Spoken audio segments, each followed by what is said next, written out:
Lucas capítulo 24, vamos para a palavra do Senhor.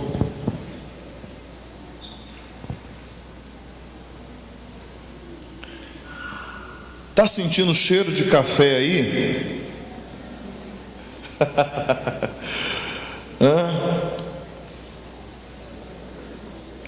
Daqui a pouquinho a gente vai lá tomar um café. A gente celebra em todos os sentidos, né? Lucas capítulo 24, do versículo 1 ao versículo 13, nós vamos ler a palavra do Senhor nesta manhã. E nesse texto nós vamos meditar, fazer uma breve reflexão da palavra do Senhor. Amém? Acompanhe comigo a leitura da palavra de Deus. Versículo 1 do capítulo 24 de Lucas. Mas no primeiro dia da semana, à alta madrugada, foram elas ao túmulo, levando os aromas que haviam preparado.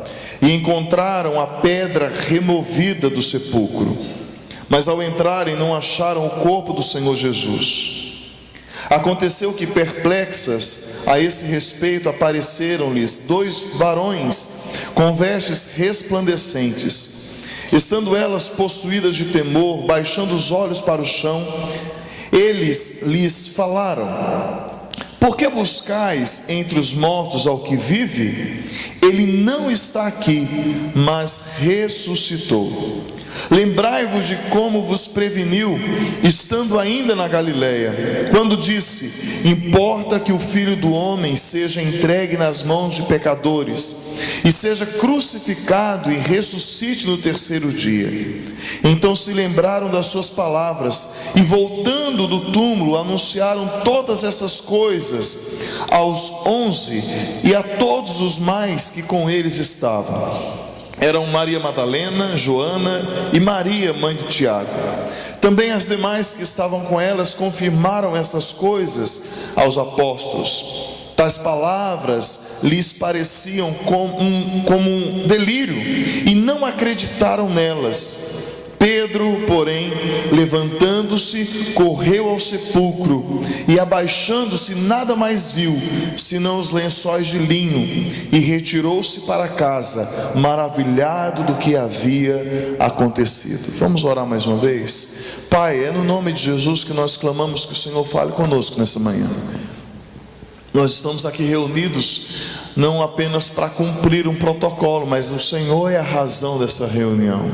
O Senhor é a razão do nosso existir. Então nós pedimos que no nome de Jesus o Senhor fale profundamente ao nosso coração nessa manhã. Nós precisamos, nós queremos ouvir a voz do Senhor, que ela ecoe no nosso coração de forma poderosa. É a nossa oração no nome de Jesus e para a glória de Jesus. Amém. Desde o século XI, o catolicismo romano, por meio dos papas Silvestre II e Leão IX, obrigam os seus fiéis à visitação dos seus mortos em um dia dedicado a eles no ano. Para nós brasileiros, esse dia está lá no mês de novembro, o conhecidíssimo Dia de Finados. E longe de nós essa manhã abordar a razão do porquê deste ato, o qual na verdade não é o nosso propósito, eu quero fazer um convite a você para nós olharmos para o cenário que nos é apresentado no capítulo 24 de Lucas. Esse mesmo cenário também é retratado em Mateus no capítulo 28, no capítulo 16 de Marcos, e também no capítulo 20 do Evangelho de João. Em uma manhã como essa, de domingo, assim como Lucas e João descrevem, estava ainda noite, ainda estava escuro, era muito cedo, e um grupo de discípulos, especificamente um grupo de mulheres, vão ao túmulo, e elas vão até lá para oferecer uma última homenagem a um morto querido. Não apenas isso, elas vão até lá para concluir os últimos cuidados que aquele corpo, aquele cadáver precisava. Elas vão não apenas para perfumar o corpo de Jesus, mas também vão para embalsamar as suas lágrimas, ou melhor, as lágrimas daqueles corações dilacerados pela dor e pela decepção. Independente de quem são as pessoas, se foi só Maria Madalena, ou se foi Maria Madalena, Joana, Salomé, independente de quem está lá e quantos estão lá, essa informação é periférica, e ela não pode ofuscar o que nós podemos chamar de o grande finale daquilo que nos é apresentado. Porque o túmulo que jazia ali um corpo é encontrado completamente vazio. Então o sentimento de perplexidade toma conta daquele ambiente, e a perplexidade é tamanha que chega a ofuscar a tristeza do dia anterior. Ou seja, a sexta-feira da crucificação, o silêncio sepulcral do sábado é ofuscado pela perplexidade de um túmulo completamente vazio.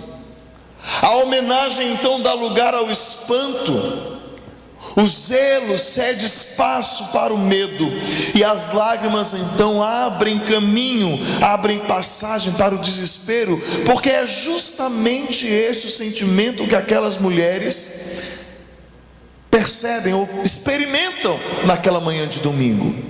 O que fazer agora com um túmulo vazio? E é bom lembrar que várias teorias de conspiração corriam por Jerusalém afora. Alguns chegavam a falar que os seguidores de Jesus roubariam o corpo só para justificar a sua pregação.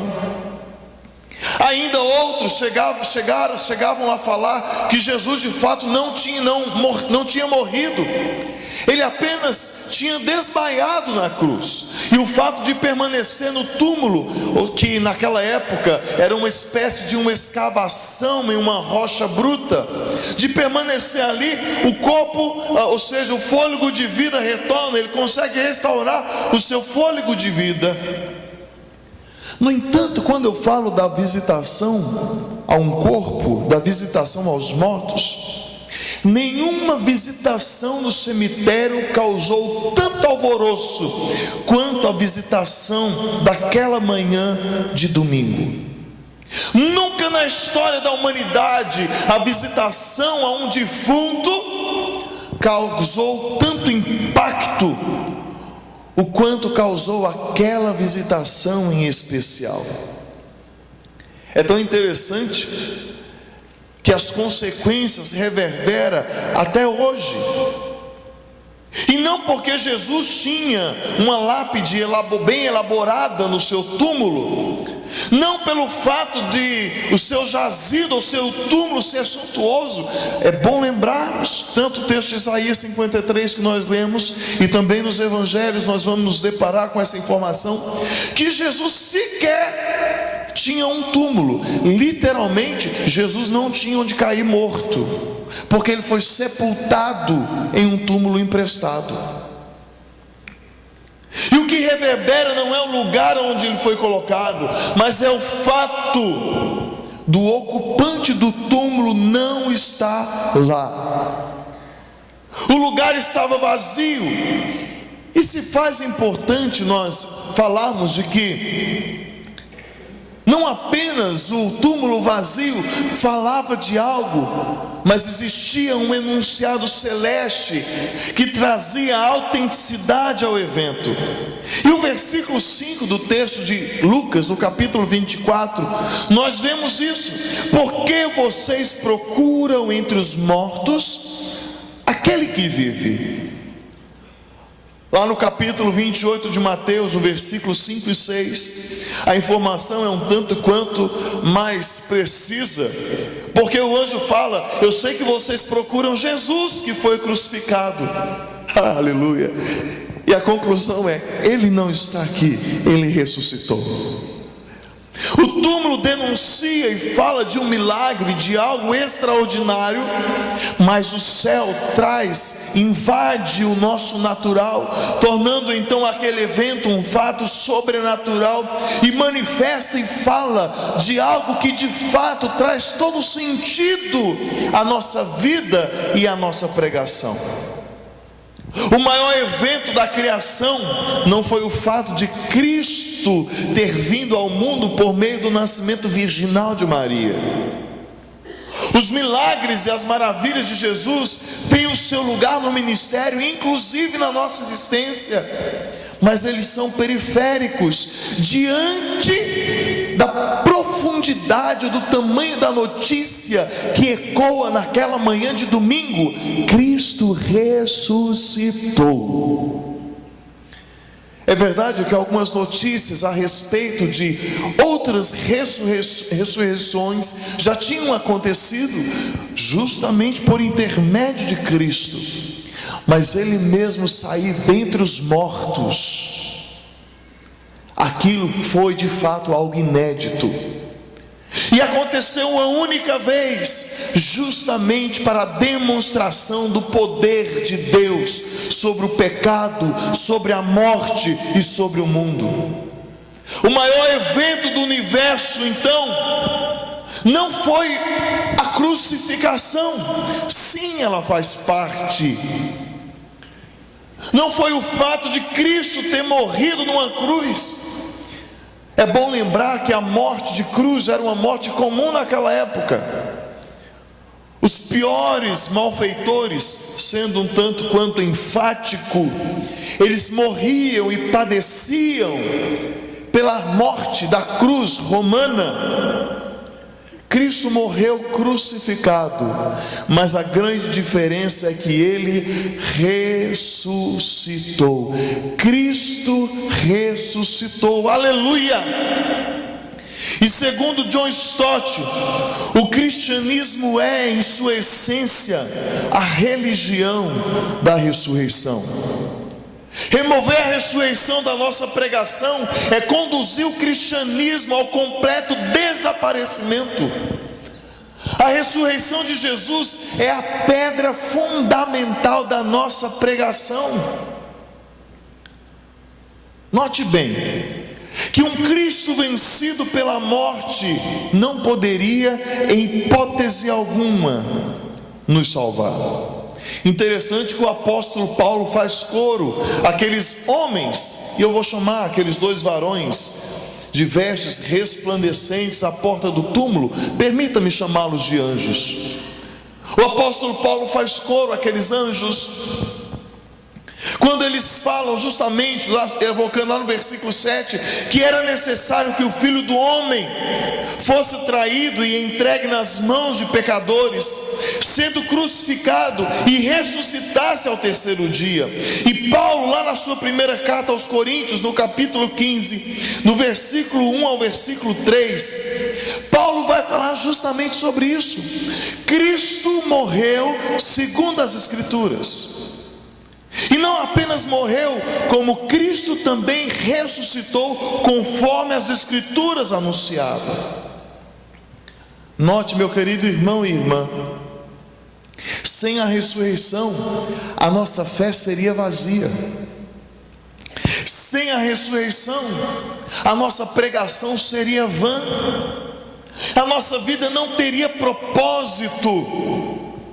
E a perdição seria de fato o destino final de cada um de nós. Sem a ressurreição, nós de fato não teríamos vida, a vida abundante que o próprio Cristo menciona em um dos momentos na sua caminhada ministerial. Mas sim, a ressurreição é o fechamento, é a completude do plano de salvação que o Pai eterno tinha preparado para os seus eleitos. Perceba as palavras dos anjos na entrada do túmulo: é necessário que o Filho do Homem seja traído e entregue nas mãos de pecadores, seja crucificado e ressuscite ao terceiro dia. A ressurreição testifica da autenticidade de que Jesus... Opa, não está indo. Me ajuda aí, Jéssica, por favor. Apesar de estar claro, pode já ir para o primeiro ponto. Já foi. A ressurreição testifica da autenticidade de Jesus como sendo o Filho unigênito do Pai. A ressurreição atesta cabalmente que de fato Jesus Cristo é o Filho de Deus. Você pode correr a sua Bíblia, se quiser anotar, e depois ler Romanos capítulo 1, versículo 4. O apóstolo Paulo nos afirma que quando o poder do Espírito Santo ressuscitou dos mortos, foi demonstrado que Ele era o Filho de Deus, Ele, Jesus Cristo, nosso Senhor.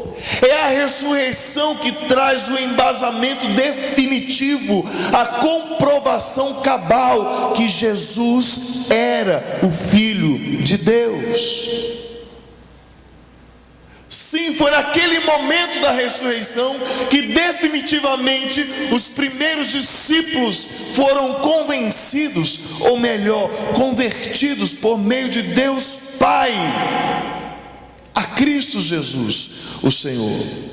Aquela prova cabal, aquela foi a prova cabal que eles precisavam para reconhecer definitivamente que aquele homem era o unigênito do Pai. Um dos versículos mais conhecidos e recitados em toda a história, João 3,16, porque Deus...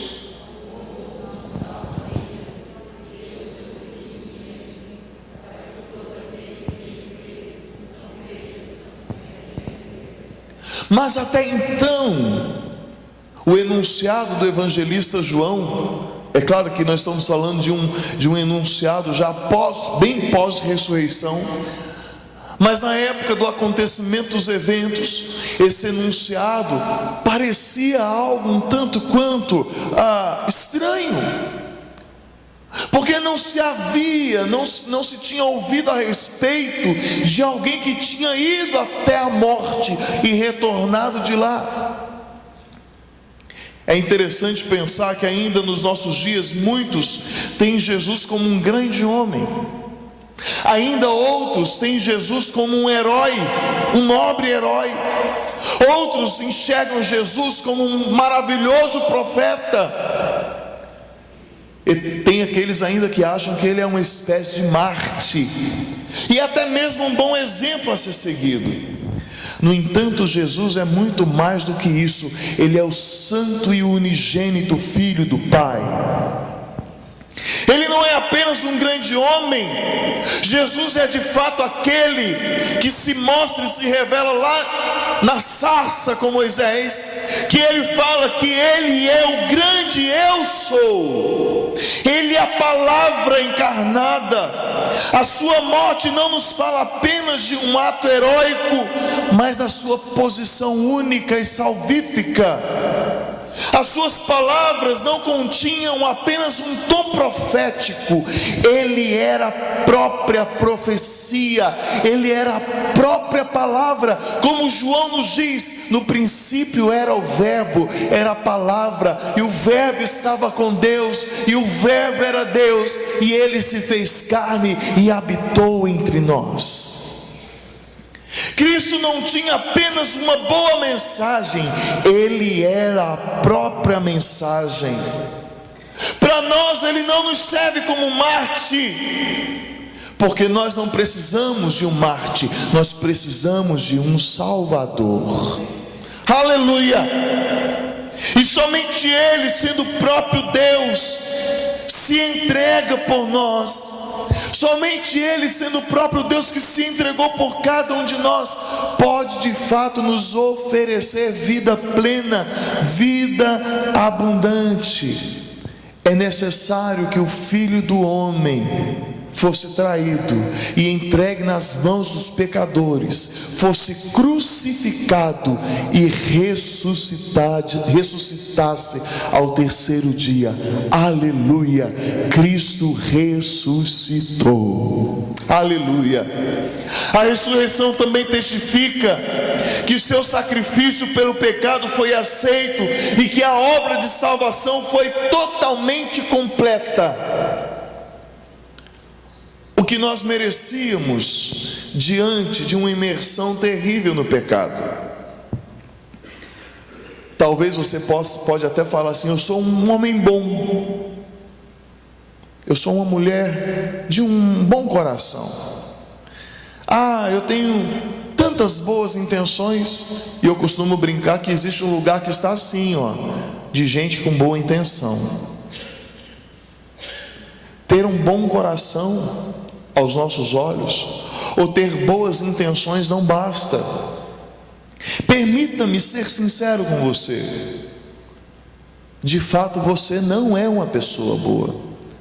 As suas escolhas a partir de você mesmo são ruins. Isso para não dizer que são péssimas e desastrosas. E muitas delas entram dentro do quesito da vontade permissiva do Senhor. E ainda outras o Senhor acaba fazendo alguns consertos, porque nós escolhemos mal. A nossa condição é completamente depravada e a nossa inclinação é para o mal. Eu sempre costumo brincar e fazer o exemplo entre o prato de alface e o pavê de chocolate. Essa semana eu estava brincando, estava falando sobre alguns surtos de doenças que está tendo por aí, e eu ouvi falar que é consequência das verduras, né? Algumas alagações, questões de chuva, e a verdura acaba sendo contaminada. Aí você já está lutando para emagrecer. Aí você olha para a verdura, está fazendo mal. Aí você acaba escolhendo chocolate. Porque o nosso coração acaba se inclinando para aquilo que realmente nos faz mal. As nossas escolhas são péssimas, e a morte eterna é o mínimo que nós poderíamos receber diante da nossa posição em relação ao nosso Senhor, porque nós somos pecadores. Paulo, em Romanos, no capítulo 6, versículo 23, ele traz um enunciado maravilhoso. Ele fala que existe uma consequência para o pecado. E a palavrinha que nos é traduzido para a nossa língua é o salário. E o salário do pecado qual é? Morte. Nós merecíamos a morte. E eu não falo apenas a morte no estágio físico, mas a morte na sua totalidade, a morte espiritual e a morte eterna. E é interessante que aquelas mulheres que foram ao sepulcro naquele domingo de manhã, e posteriormente os discípulos, Pedro, João e tantos outros, os 11, e aí nós vamos seguir, ver a comunidade cristã do primeiro século experimentando e vivendo essa fonte de graça que começa a jorrar. O Cristo ressurreto se manifesta a ele. Jesus, após ter ressuscitado, nós vamos encontrar os evangelhos falando que Jesus vai falar com eles. Jesus permanece com eles por cerca de 40 dias ainda, e ele então acende no coração daqueles homens e mulheres, ele reaviva aquilo que nós temos falado ao longo deste ano, a esperança. Ele reacende a esperança. Ele veio para nos dar vida e vida abundante. Nós merecíamos a morte, nós merecíamos o inferno, mas Ele nos resgata da morte e nos direciona e nos garante um lugar no céu, junto do Pai. João 14. Não se turbe o coração, não tenha medo, na casa do meu Pai há muitas moradas. Se não fosse assim, eu teria dito: vou preparar-vos lugar. Mas eu vou, e quando eu for preparar o lugar, eu voltarei e vos buscarei, para que onde quer que eu esteja, vocês também estarão comigo. Aleluia. Hoje nós temos a garantia de que Jesus está conosco, mas existe a promessa de que um dia nós estaremos com Jesus. Aleluia. Então nós vemos que a ressurreição testifica de que o plano, a obra de salvação foi completa e o sacrifício de fato recebeu a sua validade. Paulo ainda em Romanos, no capítulo 4, versículo 24 e 25, Paulo está falando o seguinte: que foi também para o nosso benefício que as Escrituras garantem que seremos considerados justos por crermos naquele que ressuscitou dos mortos, a Jesus, nosso Senhor. Ele foi entregue à morte por causa de nossos pecados e foi ressuscitado para que fôssemos declarados justos diante de Deus. Cristo ressuscitou para a nossa justificação. Aleluia! A ressurreição não foi um evento isolado, e nem foi para boniteza ou para se aparecer. Houve um propósito, e o propósito qual foi? A nossa justificação. Porque Cristo ressuscitou, nós hoje somos declarados justos.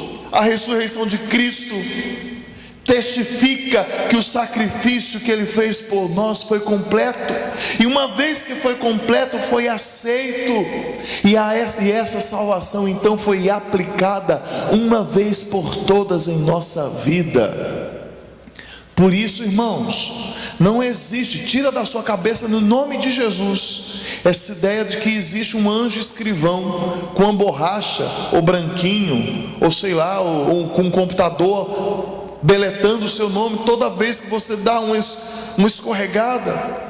Porque a salvação não é um fator dependente a partir de nós mesmos, é a partir daquilo que Cristo fez. Porque Ele ressuscitou, porque Ele vive, nós podemos crer no amanhã. Porque Ele vive, porque Ele ressuscitou, nós podemos crer de fato na nossa salvação. Não foi aquilo que nós fizemos. Nós não somos salvos pelo que nós fizemos ou pelo que nós vamos fazer. Nós somos salvos por aquilo que Ele fez. Ele se entregou por nós e Ele ressuscitou. Sabe por que Ele ressuscitou?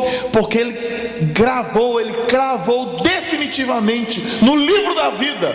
Claro que é um novo nome, mas vamos ainda usar os nomes que nós temos. Está lá no livro da vida: Kátia, Deva, Eliane, Débora, Pedro, Neiva. O nosso nome está lá porque Ele ressuscitou. A ressurreição testifica que pelo poder de Deus todas as coisas serão de fato restauradas. É verdade, irmãos, que não era para ser assim. O jardim do Éden era o lugar da habitação de Deus com o homem, mas o pecado rompe esse processo. E não apenas o homem sofre as consequências da queda, mas toda a criação até hoje sofre com as consequências do pecado. Às vezes a gente olha e a gente faz algumas perguntas: por quê? Quando um tsunami alcança a costa de um país, quando um tufão devasta uma região de uma nação, quando desastres ambientais rompem mundo afora, e a gente faz a pergunta: onde está Deus nesta hora? Deus está no lugar que Ele sempre esteve. Mas a verdade é que a natureza, a criação geme pelos efeitos da queda e do pecado. Lá no capítulo 8 de Romanos, versículo 19, você vai encontrar a respeito disso. A criação está aguardando, ela geme. Paulo chega a usar essa linguagem, que a criação geme, aguardando a revelação dos filhos de Deus. A criação está aguardando o momento da redenção, porque quando os filhos de Deus se revelarem, quando a redenção de fato se concluir, toda a criação será restaurada. Não ouviremos mais a respeito de tsunamis, não ouviremos mais a respeito de terremotos, de furacões. de desastres. E aí a gente pode caminhar lá para o Apocalipse: o cordeiro habitará com o leão. Eu até já falei sobre isso na igreja. Eu lembro de antes nós levarmos o Bob para casa, que é a nossa fera, um York de 1 centímetro. O Henrique queria, e ele chorou por isso, Esther está aqui testemunha, ele queria um leão em casa de estimação. Já pensou? Você tem um leão de estimação em casa? Vem aqui, vou dar leão. A Ceci esses dias postou uma foto lá, mas eu acho que aquele leão estava meio dopado, aquele tigre lá, viu?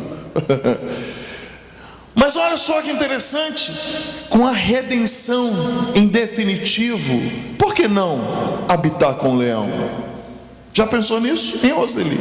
Um tigre, um urso.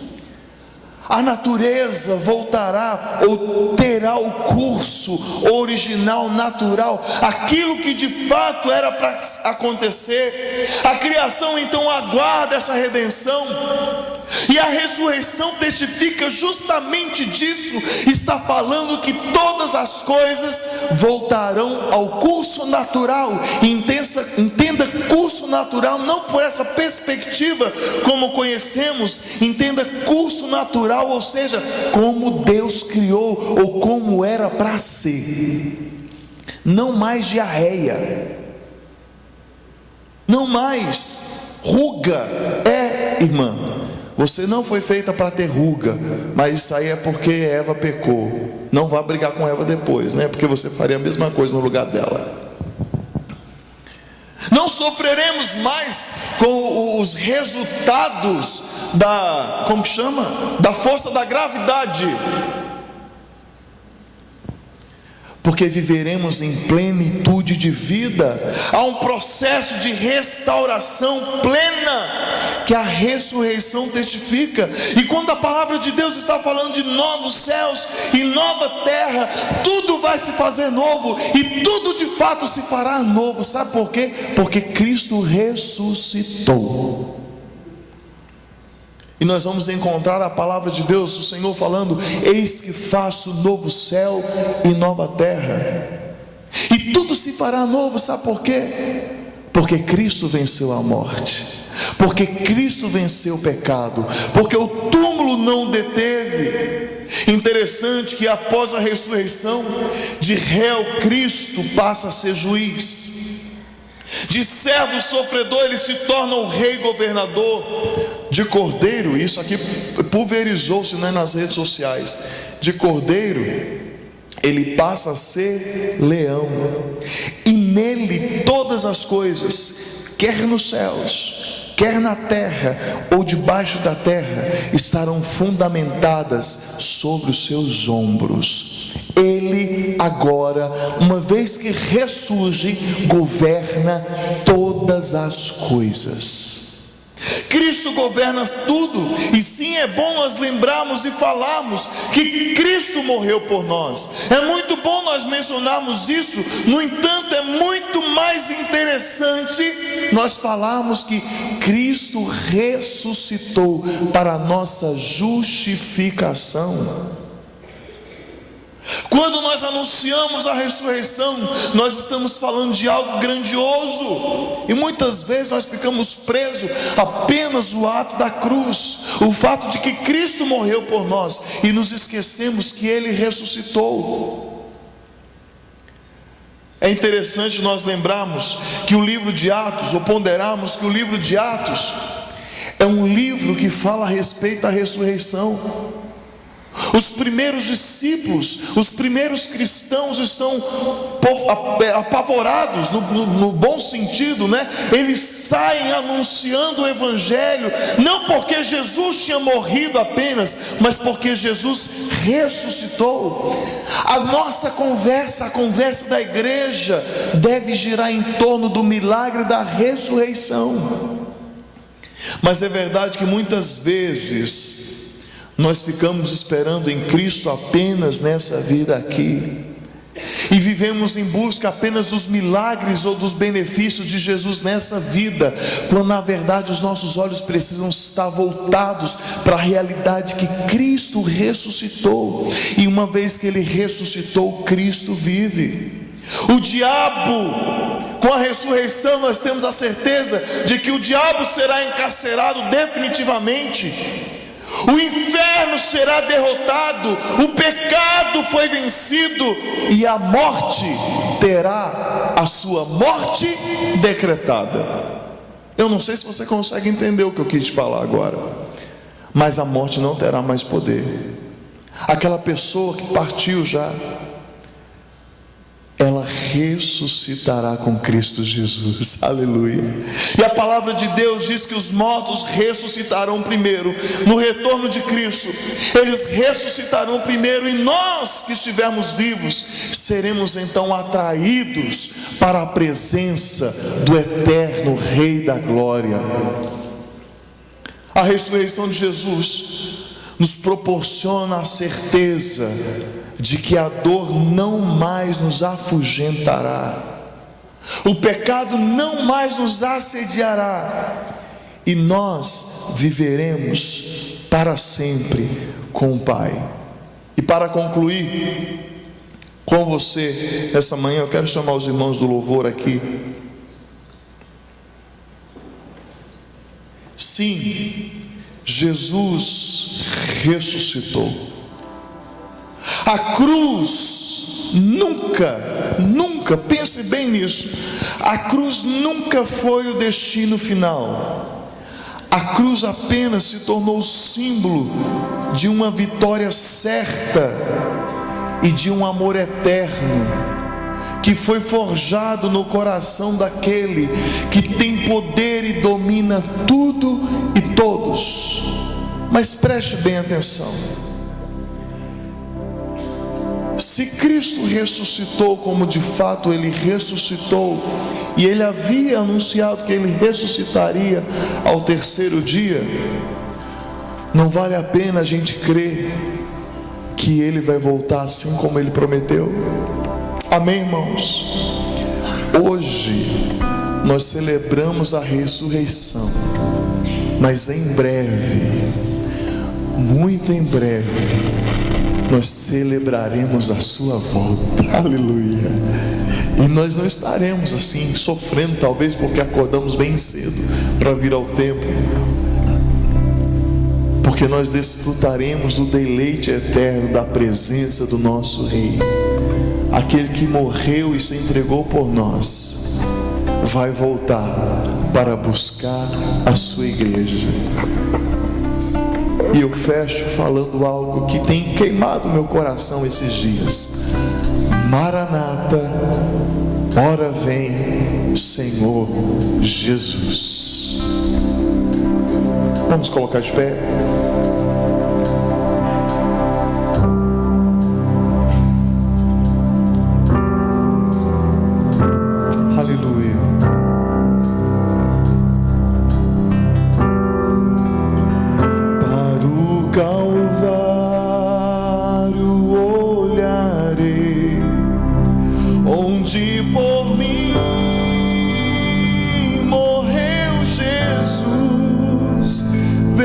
Seu corpo em tanta dor, naquela cruz, meu Salvador.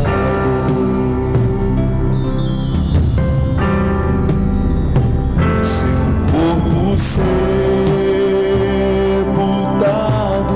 foi na tumba que José comprou, sozinho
ao santo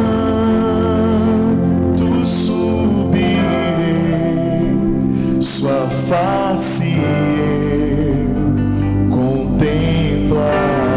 Aleluia, aleluia, aleluia, aleluia, aleluia. Louvai o nome do nosso Deus, louvai seu nome sem cessar, pra sempre eu te exaltarei, Senhor, Senhor meu Deus. Essa igreja, louvai o nome.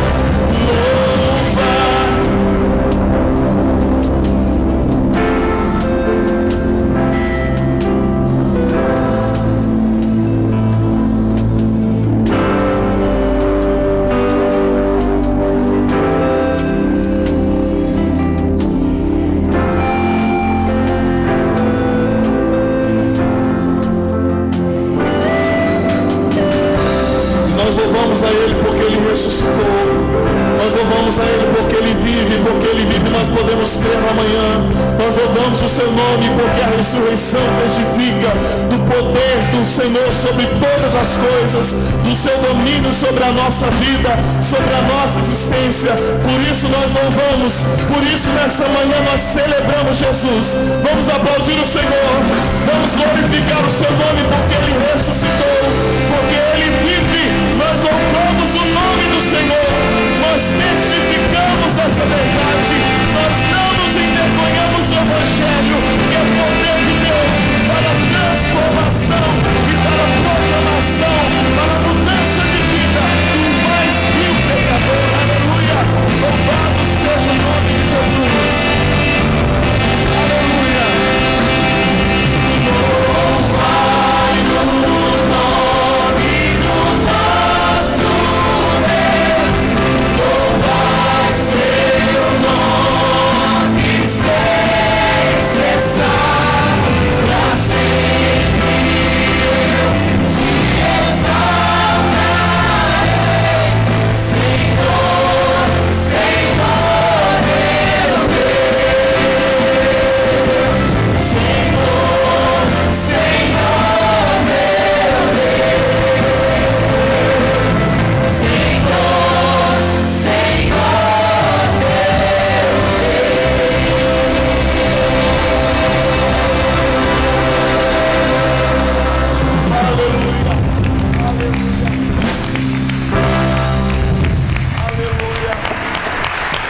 Que não seja apenas uma manhã de domingo, mas que seja todos os dias da sua vida. Cristo ressuscitou para a nossa alegria, para a nossa justificação, para a nossa salvação. E porque Ele vive, nós temos esperança no amanhã. Amém, irmãos? Nós temos esperança.